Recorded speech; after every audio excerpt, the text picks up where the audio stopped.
Hello, मी रेश्मा, तुमचं माझ्या नवीन व्हिडिओमध्ये स्वागत आहे. तर मला वाटते 15 दिवसातून एका महिन्यातून मी आज ब्लॉग बनवायला घेतला आहे. कसं असतं म्हणजे डेलीचे ब्लॉग कसे टाकायचे ना, रेग्युलरली घरातली कामच असतात पूर्णपणे सगळी, तर घरातल्या कामांचं तर काही व्हिडिओ बनवून टाकणार ना, त्यामुळं आणि रेसिपीज कशा नवीन नवीन रेसिपीज दररोज तर बनवायला वेळच नसतोय, मग कशा बनवून पण रेसिपी टाकायच्या. तर म्हणलं आज घ्यावा बनवायला काय कसं काय होतंय ते बघावं, तर त्यासाठी घेतला आहे बघा मी ब्लॉग बनवायला. तर आपण आज सुक्या बोंबल्याची भाजी बनवायची.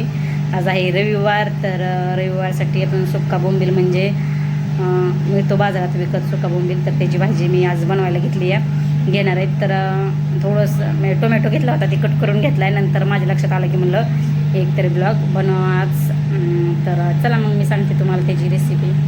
इकडं मी एक टोमॅटो चिरून घेतलं एक टोमॅटो मी चिरून घेतलं इकडं, आणि आपल्याला एकच कांदा ह्याच्यासाठी वापरायचा आहे. तर हा कांदा चिरून ना आपल्याला ह्यात टाकून मिक्सरमध्ये त्याची एकदम पेस्ट करून घ्यायची, जास्त पेस्ट करून घ्यायची. मी सांगते पुढंच तुम्हाला नंतर काय करायचं आहे ते. तर चला, ही बोंबील आहे इकडं मी 5 बोंबील घेतल्यात बघा, 5 बोंबील घेतल्यात. आता हे काय करायचे, सगळी अशी तोंडाकडची घाण काढायची, इकडची सगळी ही सगळी घाण काढायची आणि आपण कट करून घ्यायचे. याचे 2च पीस आपल्याला बनवायचे, इथं एक आणि तिथं एक, म्हणजे असं 2-2 पीस आपल्याला ह्याचे बनवायचे.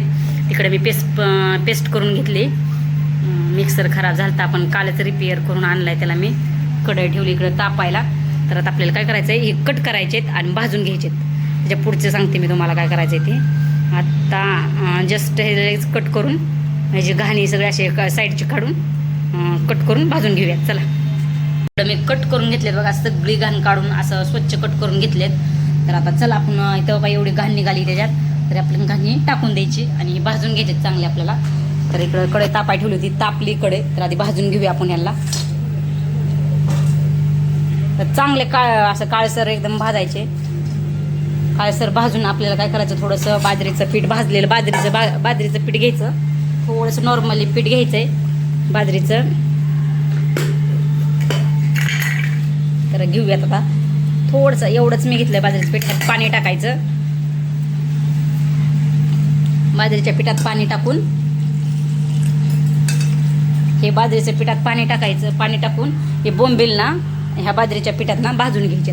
हे बाजरीच्या पिठात का तर त्याचा वास येत नाही, म्हणून आपल्याला ही बाजरीच्या पिठात बोंबलाचे हे पीस भाजून घ्यायचे चांगले, आणि नंतर त्याची भाजी टाकायची. तर चला आधी भाजून घेऊया, नंतर पुढची रेसिपी सांगते. सगळं मसाले मी काढून घेतलेत, इथं सगळं मसाला मी काढून घेतलेत. बोंबील पण बाजरीच्या पाण्यात टाकलाय मी धुण्यासाठी भाजून.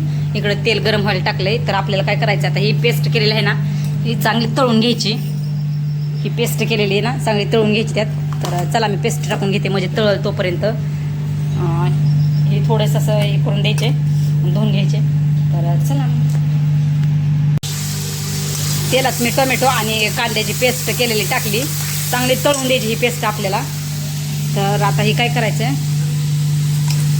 कोणतीही भाजी चवीनं केली तरच चवीला लागत असते, नाहीतर मग कसे पण केल्यावर नाही चव लागत त्याची.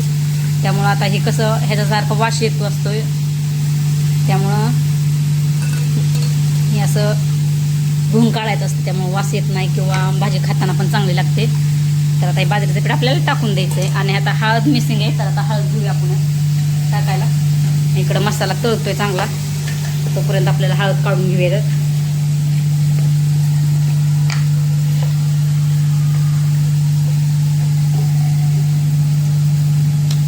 एका हाताने मोबाईल धरला, एका हाताने कॅमेऱ्यात, तर धरता येणार मला. टाकली इथं हळद, मीठ, धना पावडर, एव्हरेस्ट आणि आपली लाल तिखट आहे मसाल्याचं. इकडं तळायचं आहे चांगलं. तर हे चांगलं पाणी सुटेपर्यंत चांगलं असं तळून घ्यायचं आहे आपल्याला. सुटलंय पाणी, चांगला लालसर भाजलाय मसाला पण. तर आपल्याला स्टार्टिंगला ही मसाला टाकून तळून घ्यायचा आहे मसाला पूर्णपणे.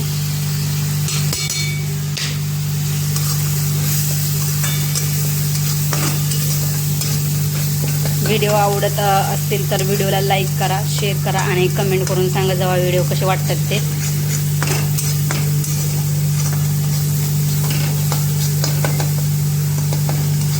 तर चांगला तळून झालाय मसाला आपला, पाणी सुटेपर्यंत तळायला लागला मसाला आपला. तर आता ही आपण जे सुका बोंबील जे आपण भाजून धुवून घेतला होता ते टाकूया त्यात. मला वाटतं माझ्या रेसिपीमध्ये एक मागची रेसिपी पण मी टाकली होती सुकटीच्या मिरच्याची. बघितली नसेल तर जाऊन चॅनलवरती बघा. तर आपल्याला ह्यात कसं थोडंसं नॉर्मल पाणी म्हणजे शिजण्यापुरतं पाणी ओतायचे, जास्त पाणी ओतायचं नाही यात. तर थोडंसं तर पाणी ओतण्याच्या आधी आपल्याला काय करायचं आहे, जे पीठ मगाशी भाजून घेतलं होतं नाही ते आपल्याला थोडंसं टाकायचं. चुकून मिस्टेक झाली. तर आपल्याला थोडंसं भाजलेलं बाजरीचं पीठ घ्यायचं आहे. बाजरीच्या पिठानं भाजी मिळून येते. तर ह्यात दुसरा कुठलाच मसाला वापरता येत नाही आपल्याला, शेंगदाणे वगैरे असे काहीच वापरता येत नाहीत. त्यामुळे थोडंसं चवीसाठी बाजरीचं पीठ थोडंसं वापरायचं ह्यात. तर आता टाकून घेते मी पाणी, थोडंसं नावापुरतं पाणी लागतं ह्याला. जास्त लाईट नाही आहे ना, त्यामुळे थोडा प्रॉब्लेम होतो आहे, दिसत नाही, व्हिडिओ क्लिअर येत नाही. तर अजून थोडंसं पाणी घेऊया आपण. तर थोडंसं वतलं आहे पाणी मी ह्यात. आता ही शिजून द्यायची चांगली भाजी. आम्ही दोघंच खातो त्यामुळं नाही जास्त लागत आहे भाजी. तर घेतले होते. आणि कोथिंबीर वरून टाकायची, वरूनच टाकायची कोथिंबीरला. तर नक्कीच व्हिडिओ आवडला असेल तर व्हिडिओला लाईक करा, शेअर करा आणि कमेंट करून सांगा व्हिडिओ कसा वाटला तो. तर भरपूर दिवसातनं व्हिडिओ टाकला आहे, तर प्लीज माझा व्हिडिओ भरपूर शेअर करा. तुम्ही जास्त रिस्पॉन्स दिला तरच मी इकडून व्हिडिओ बनवेन. अदर मग नाही बनवत का, तर मग तुम्ही रिस्पॉन्स दिला तरच, तुम्हाला माझे व्हिडिओ आवडत असतील तरच मग मला बनवायला इंटरेस्ट येतो, नाहीतर मग नाही बनवते मी. तर चला बाय. कूलरचा पूर्णपणे घोटाळा झाला आहे, तर कूलर पण नीट करायला न्यायचा आहे. मिक्सर काल नीट करून आला, आज कूलर नीट करायला न्यायचा आहे. घोटाळा झाला आहे आणि इकडं गावाकडनं लई गरम होतं आहे, त्यामुळं कूलरशिवाय झोप येत नाही. तर चला मग करते इथंच ब्लॉगचा एंड मी. व्हिडिओ आवडला असेल तर व्हिडिओला लाईक करा, शेअर करा, कमेंट करून सांगा व्हिडिओ कसा वाटला तो. चला bye, take care, see you.